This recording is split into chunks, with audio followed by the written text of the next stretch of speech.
बाप मारिदेला झील को सान भाई कहला भौणीर हत्या कहानी एमिति एक दुखद घटना घटी गंजाम जिला खलिकोट थाना ओडिया आलपुर ग्राम पंचायत ओडिया रपी कॉलोनी कंकई 2 रे पारिवारिक कलहरु एपरि घटिथिबा पुलिसर प्राथमिक तदंतर जଣାपड़ी। तेबे गोपाल बेहेरा परिवार रे दीर्घ दिन होला पारिवारिक कलह लागि रहिथिबा बेले दीर्घ 1 वर्ष हेबो गोपालको स्त्री गोपाल को छाड़ी बाप घरे रही आसुचंती। तेबे गोपालको बड़ झियो और पुओ गोपालको पाखरे रही आसुथिले, किंतु आज सकाळे कोनसे कारण को नै गोपाल झियो को तागिद करी दौड़ी रे माड़ मारिथिला। परे बापा गोपाल काम को चली जाइथिबा बेले घरे झियो मामार मृतदेह पड़िथिबा साही पड़िसा लोक देखि पुलिस को जणाइथिले।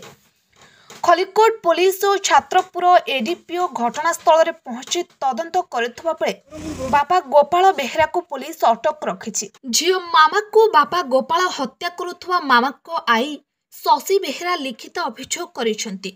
अभियोग को आधार करी पुलिस गोपाल को अटक रखिबा सह पुलिस तदंत जारी रखुछि। पुलिस मामा को शव को जबत करी व्यवच्छेद पई पठाइछि।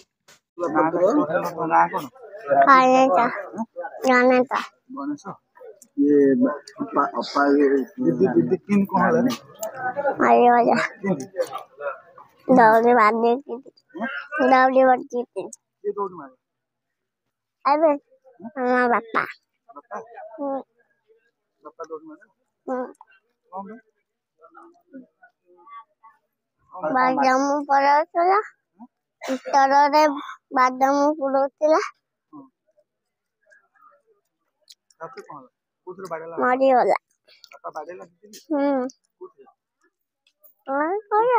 बाडे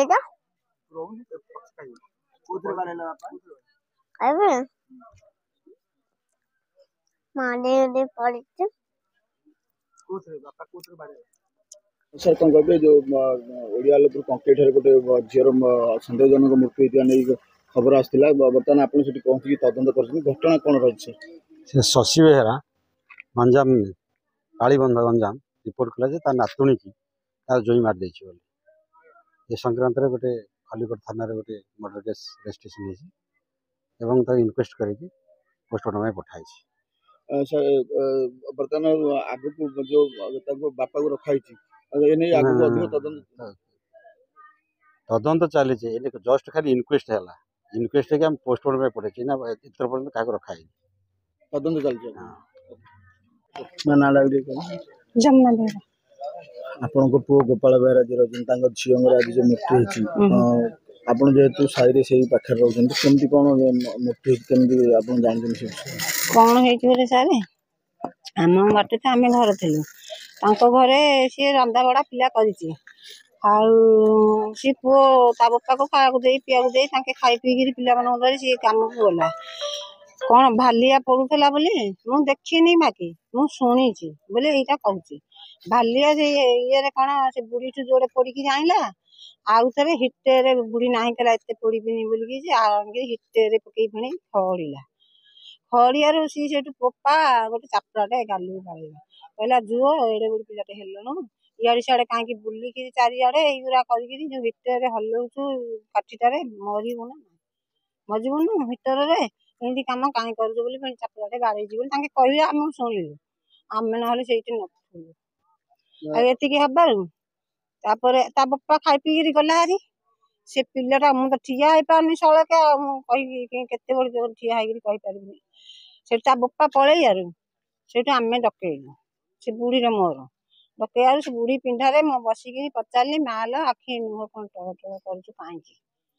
कौन टल टल कर सी कहला जेदिल आ कि कहना बापा कौन कहलु कि बापा बाड़ेला कौटे बाड़े ना गालू कथा कौन कलु भूलु से बाड़े भूल कथा मत कि कहलानी लक कहियारू आउ कहली हौ जाल माँ थे कौन तीयारता नहीं जदि बाड़े हौ आ कथा बुझी आसु कहीं पिला बाड़ेला मुझे कही से दुआर से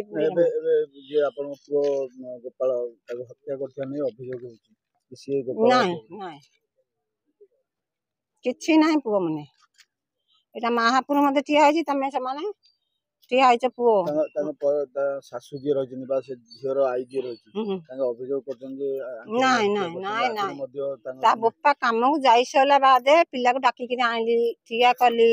ସେ ବୁଢୀର ମୋର ଆମେ 60 ବର୍ଷର ବୁଢୀ ଗୁରା ଆମେ ପଚାରୁଛୁ ପିଲା ତତେ କୋଉଠିକି ବାଡେଇଲା କି ମା ବାପା? ନା ନାଇଁଲୋ ଜେଜି ସେ କହିଛି। ଆମେ ତ ହସି ଖୁସି କିଛି କଥାବାର୍ତ୍ତା ହେଲା, କହିଲା ଭାତୁରା ବଇଛି ଆମେ ଯାଉଛି ହାରି ଗାଳିବି। ଆଉ ସିଏ ଗାଳିବାକୁ ଗଲା ଭଲରେ ହସ ଖୁସି କହିକିରି, ଆଉ ସିଏ ଭିତରେ କଣ କରିବ ବୋଲି ବାପା ଆମେ କଣ କରିବୁ। ଆଗରୁ ମଧ୍ୟ ଗୋପାଳଙ୍କ ନାଁରେ ଅଭିଯୋଗ ହୋଇଛି ସେ ପାରିବାରିକ କଳହ ତାଙ୍କ ଘର ଭିତରେ ରହିଥିଲେ, ତାଙ୍କ ସ୍ତ୍ରୀକୁ ମଧ୍ୟ ବାଡ଼ାମାରା କରନ୍ତି ମଦ ପିଇକିରି। ହଁ ମଦ ପିଇକିରି ଆଗେ ଯୋଉ ବାଡିଆ ପିଟା ମାଡଗୋଳ ହେଇକିରି ଆଉ ଭାର୍ଯ୍ୟା ପିଲା ଯାଇଛି ହାରି ପରା ବୋଉ ପିଲା। ସେ ଶୋଇଥିଲା ମଦ ପିଇକିରି, ବୋଉ ନୁଚିକିରି ପଳେଇଛି। ସେଇଠୁ 10 ଥର ଆମେ ଗଲୁଣୁ ଡାକିବାକୁ, ଆମକୁ ସେ ଡାକୁଛି ଆମେ ପୁଅକୁ ରାଗ ହଉଛୁ। ମାଇକିନା ପିଲାକୁ ହାତ ଦେଲେ ଭଲ ନାହିଁ, ତୁ କାହିଁକି ହାତ ଦେଇକିରି ମାଇକିନା ପିଲା ଗଲା ଏବେ କୋଠରୁ ଝୁଅଟେ ଗଲା ନା ନାହିଁ ଚିନ୍ତା କରି। ଆଜିର ଘଟଣାକୁ ନେଇ କହିବା ସେ ଝିଅ ନିଜ ଆତ୍ମହତ୍ୟା କରିଛି ହଁ ଲାଗୁଛି। ନିଜେ ଏତେ ହାଇଟ ରେ ଛୋଟ ପିଲାଟା। ନାଇଁ ନାଇଁ ସେ ଚଢିକିରି ବାପା ମାନେ ମୁଁ କହୁଛି ମାହାପୁରକୁ ମୁଣ୍ଡିଆ ମାରିକିରି ମତେ ଏବେ ଏଠି ଗଲାଣି। ମୋର ଏଡେ ସୁନ୍ଦର ପିଲାଟା ମୋର ଏତେ ଭଲ କରୁଥିଲା ଭଗବାନ, ପୁଅ ଜନ୍ମ ନ କରି ମୁଁ କହୁଛି ମୋ ଝୁଅ ବୋଲି ମୁଁ ଭାବିକିରି ମୁଁ କହୁଛି ଯେ ପିଲାକୁ କେହି ହେଲେ ବାଡିଆ ନାହିଁ, କଳ୍ପନା ନାହିଁ, କିଏ ନାହିଁ, ସିଏ ତା ବୋପା ନଥିଲା।